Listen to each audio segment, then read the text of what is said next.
Today's Thursday, so we talk about success for Scrum Masters. We've been sharing success stories here on the podcast since 2015, so there's a lot to learn. But wouldn't you like to learn from people with decades of experience? Well, don't worry, we've got you covered. The Scrum Master Toolbox podcast launched Tips from the Trenches, the Scrum Master edition audiobook. That's version 2 now out. There are 13 audio interviews, 3 hours of audio with Scrum Masters that have decades of experience. We've got Mike Cohn, Linda Rising, Lisa Crispin, Christopher Avery, Emily Weber, myself, your podcast host, Yves Hanul, the editor of the original Tips from the Trenches ebook, also available with the audiobook. Altogether, 13 super experienced Scrum Masters. To learn more, visit bit.ly/audiotips2. That's bit.ly/AUDIOTIPS and the numeral 2 at the end, all lowercase, all one word. So one more time, that's bit.ly/audiotips2 to learn more. And now, on to today's show. Hello, everybody. Welcome to our Success Thursday this week with Daniel Lenhart. Hi, Daniel. Welcome back. Hi, Vasco. So, Daniel, on Thursdays, we dive into what success means because, of course, that's what we aim for, a successful outcome of our work as Scrum Masters. But before we dive into that, what is your favorite retrospective format and why? Yeah, that's an interesting question, and I thought a little bit about it. I don't know whether it's really a format, but nonetheless, I want to share it with you. Especially during COVID-19 now, I tried some new formats out with my squads. And one thing I really liked, and not I liked it, but my team liked it a lot also, which is the more important part, I think, is a kind of an auto retrospective with I would say, free format. So let me shortly elaborate. So we went out the doors for this retrospective and found a nice space in the green. And online, I researched it online before. There are some talks, some points about outdoor retrospectives in the internet. But what then we did and what I really liked and what was really nice of kind of having, we talked about what can be improved and what's going on right now. How's the team feeling? This are the normal kind of things. Maybe you talk during a retro normally, but we didn't structure it too much and we didn't note everything down. And so we had kind of like a conversational retrospective where we talked about everything. Then there were different points. We followed some up. And at the end, we had 1 or 2 action points which we wanted to improve in the next sprint. But we just kind of memorized them and then implemented them late in the sprint when we were back in the office. But during the retrospective, it was very, I would say, stress-free. It was very nice. It was kind of a new take on, okay, we're this team. How did we work last sprint? What are we doing? What's nice? What maybe is important? And so we did get some then insights also just by talking, and it was a new kind of non-structure, which then helped the team to have some new insights into stuff we normally don't really look into the retrospective because we have this structure I organized for the retro, and now we didn't have any structure, and it was really nice. And one thing new we tried out. Well, one of the things that, I'm a very big fan of that type of retrospectives. That might be also because I'm Portuguese and we do like to talk in a non-structured way. But one of the things that I find interesting and sometimes quite hard to achieve is the ability to allow everybody to express themselves in a way that is kind of constructive, right? So where we start building on each other's ideas and we explore each other's thoughts instead of, immediately judging, as an example. Oh, no, that's a crappy idea. Sometimes that happens and you don't want that because that kills the conversation, right?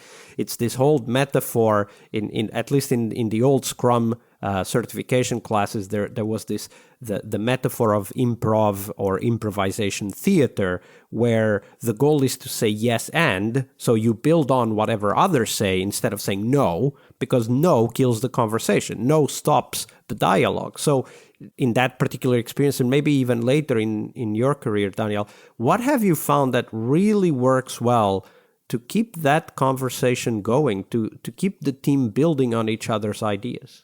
And that's a really good point because the funny thing, I in the past I also did quite some improv, so I that was one of the concepts, the yes and, which was totally new to me when I started improv, and but which I then kind of unconsciously implemented also then in my Scrum Master way. Because it's a really good point of not just listening first, active listening to the other person, and not immediately thinking about, okay, what can I say to this topic? And so to your question is, yeah, it could be sometimes difficult when you have this kind of free-form retro. What I, of course, then did during this retrospective is to moderate the discussions. So I kind of, when somebody talked and we then delved into one issue, I made sure that we kind of focus on this topic until I had a feeling that everybody is fine and that the person who brought this up issue is content with the results of these discussions, and really asking the questions. So I think one of the very powerful tools a Scrum Master can use is the power of questions. So asking what he thinks about this, what are the reasons behind it. So not bring in your ideas, which is sometimes hard, I know, but really asking, okay, what's this for you? And with this kind of tool, I then supported the team with the freeform retro and the moderation of this whole discussion. Absolutely. Definitely a format worth trying. And of course, to learn a little bit about the techniques, the approaches that foster dialogue is very important. Daniel, now we turn our attention to the reason why we use retrospectives in the first place, which is, of course, to be successful as a Scrum Master. So, Daniel, share with us, what's your definition of success for Scrum Masters?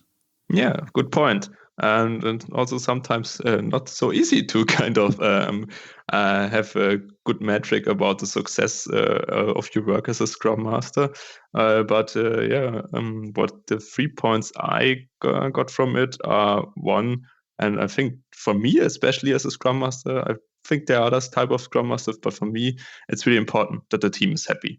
When a team is motivated, has a good feeling, I really experienced in my time as a Scrum Master that the team is working productively, it's working good, that the outcomes are good most of the time.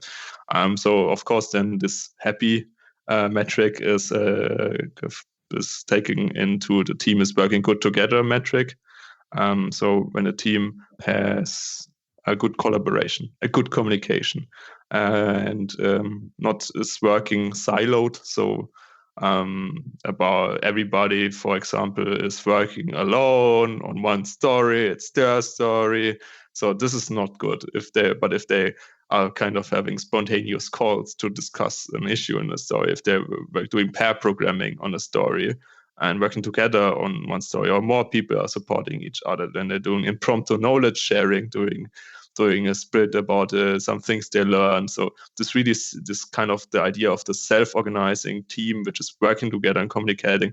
When this is happening, I think I'm successful as a Scrum Master. And one of the last point, which is then more of a harder metric, is when the sprint is successful. When you see, okay, all the stories we planned in the sprint backlog, we forecasted, are successful. We have done it. Maybe we've done something more.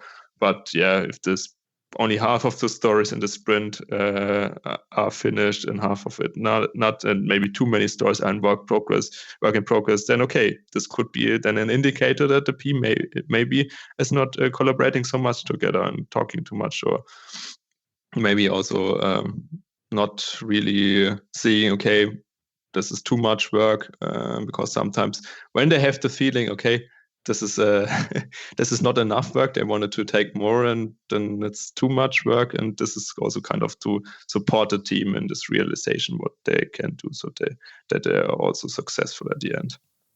Absolutely. I like the kind of the overarching definition, a self-organizing team that is happy and working well together.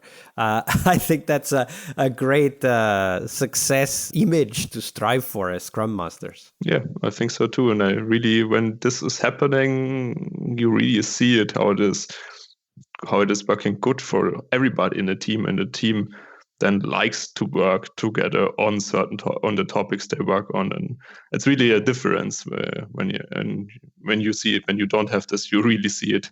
This kind of big contrast between the both sides. Absolutely. Thank you for sharing that, Daniel. You're welcome. Part of a successful Scrum Master job is to help the product owner. Tomorrow we explore that critical role in Scrum, the product owner role. Tune in to learn about product owner anti-patterns, what you can do to help the product owner, and a real-life example of what a great product owner is and what made it so. Tomorrow on our Friday Product Owner episode. See you tomorrow. We really hope you liked our show. And if you did, why not rate this podcast on Stitcher or iTunes? Share this podcast and let other Scrum Masters know about this valuable resource for their work. Remember that sharing is caring.